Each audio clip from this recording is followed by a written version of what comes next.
The other day I had a customer come by and he comes and shows me a photo of this giant fruit he grew. He said, "Man, check this out.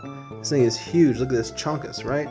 So we're checking it out and he's like, "I really wish I could have cloned it, but I've already dehydrated it." And I was like, "Did you know that you can wake up the mycelium of a dried fruiting body?"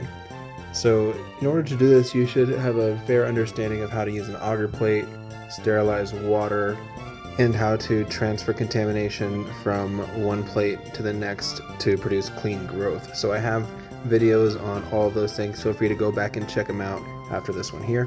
So the first thing we're going to do is take a biopsy of your dried fruiting body. In this case, I have a dried pia mushroom, and they're quite dense in the very center once they're dried. So with your fruiting body, it may look similar to this one, however, it may be a little bit more hollow. So you want to take it somewhere from the very center. If you can, do your best to stay away from gills because that's where the spores drop, and it's not a bad thing, however, it will affect your experiment and goal with creating a clone. When you make your withdrawal of the fruiting body here, you want to get a fairly good sized piece. And when we're working with these dried fruiting bodies, there's more than likely going to be some contamination involved, right? So the more mycelium cells that we have there on our plate, the better chance that you're going to have of good growth to run away from that bacteria, yeast, mold, etc. So we've transferred our biopsy there onto the agar, and you can go ahead and put a few drops of sterile water on there.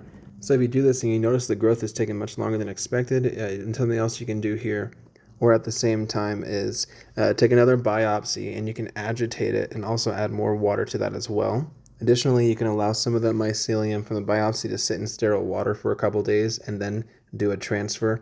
So whenever you notice that you have some beautiful, vibrant white growth in the middle of your contamination, or if you don't have any contamination, you know it's growing, then it's good. But in this case, you can see at the very bottom there where the mycelium is actually peeking out. So, in this case, more than likely you are successful. So just give it some time to grow out some more away from that contamination spot. Do your transfer again, and then you have your clone. Visit us in store in Colorado. Visit freshoffthecap.com. Stay so fresh and so clean.